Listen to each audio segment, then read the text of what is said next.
I'm excited. I'm excited. And I'm not positive at all. I am genuinely excited at what I've seen here. Even with the Nashville Yes. Predators waiting Yes. in the Western Conference Final, Yes. a team many thought that they might be able to beat if they move forward. Or at least had a good chance to beat if they move forward. If the more you remind me of that, I'll feel less excited. Okay. Because they were an 8 seed where the forwards aren't scoring and defensemen are getting it done, and they were waiting for you in the West. Point taken. McDavid is that kind of guy, though. McDavid is that kind of player. McDavid can help you get there. McDavid is a transformational player. Right.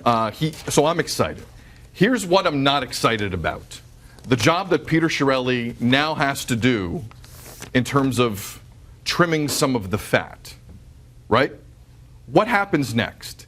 Because if you're going to be a consistent team in the West that challenges for conference titles, Yes. you can't have multiple, not one. You can't have multiple $6 million a year players not do anything for you. Right. And God love Jordan Eberle, and God love Ryan Nugent-Hopkins, who was better than Eberle. But that can't happen. And you What about $4 million players? Because that's what Benoit Pouliot at a $4 million rate.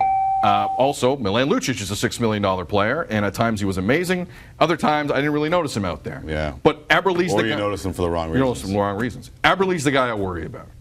How on earth do you move a guy like Eberle at $6 million on the cap hit? I don't know. Is Vegas interested? I don't know. But that to me is the next step. That's what I'm a little worried with. Big picture, this was good. I know Nashville's waiting. This was good.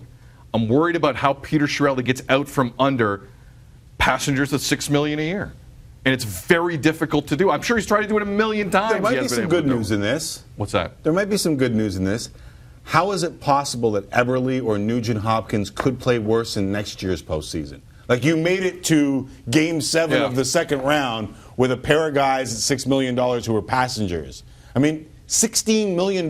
They had 0 goals in that series. 0. You add Pouliot to the mix. Sorry, in the playoffs, $16 million, 0 goals.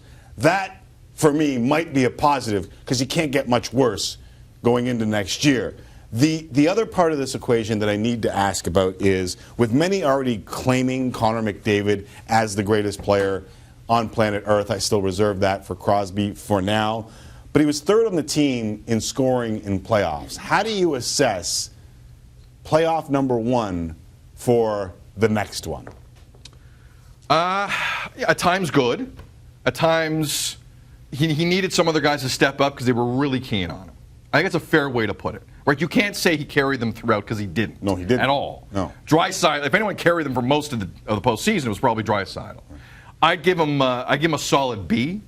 And there was a lot of heat on him, and it's a learning process. And there were dramatic moments at airports with strangers grabbing him that he had to contend with. Yep. Let's not part of the equation, I oversee understand, that. yeah. It's part of the equation. But I'd give him a B. And I think to go with what you were saying, Tim, about there's only one way but up for Eberle and Nugent-Hopkins. Yeah. There is still a way to go up if you're Connor McDavid in the postseason. And I got to be honest, I really thought McDavid in that third period, when you saw him winding up behind the net, and like in his mind, he's like, it's go time. Yeah. And I thought that's why I really believe the Oilers were going to tie that game last night. But you saw some great things, and he grew as a leader, and he learned a lot, and he's obviously going to be the next captain of this team, and it was a good postseason. Not a great, it was a good postseason. He can't be third on this team in scoring and have them be successful. I think what Edmonton fans need to remind themselves right now, and I'm sure they are, is that this is a process. And for McDavid, more than most, and with all due respect to Leon Draisaitl, because he put up some ridiculous numbers, 13 points in that series against the Ducks, but with all due respect, it's not the same when they are not game planning for you. Like, they obviously tried to take Connor McDavid out of that series with one of the best defensive players in the world in Ryan Class. No matter what you think of his personality, his style, he is one of the best defensive players in the world. And Ryan Getzlaf, they game planned to take him out.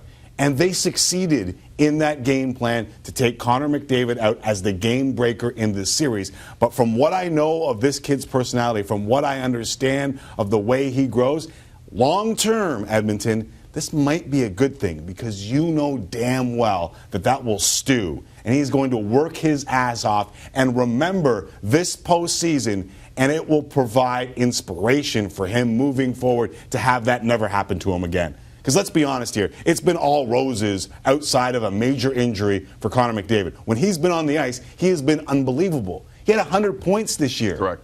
100 He's going point to win seasons the heart. He's going to win the heart. as a 20-year-old. That's a 20-year-old. And in the playoffs, he got a little bit of a dose of reality of what it's like to play against the best players in the world repeatedly, over and over and over again. And I think that's part of the process that they are trying to learn in Edmonton. And I wouldn't be surprised if we never see a playoff like that again from Connor McDavid. You're saying trust the process? Yeah, I'm not saying that he was awful. I'm just saying neither am I. he can't be third on that team in scoring and have them win a cup. But to go back to your original point, we got to move on here. But the Ducks were there to be had, right? You win 2 games in their building.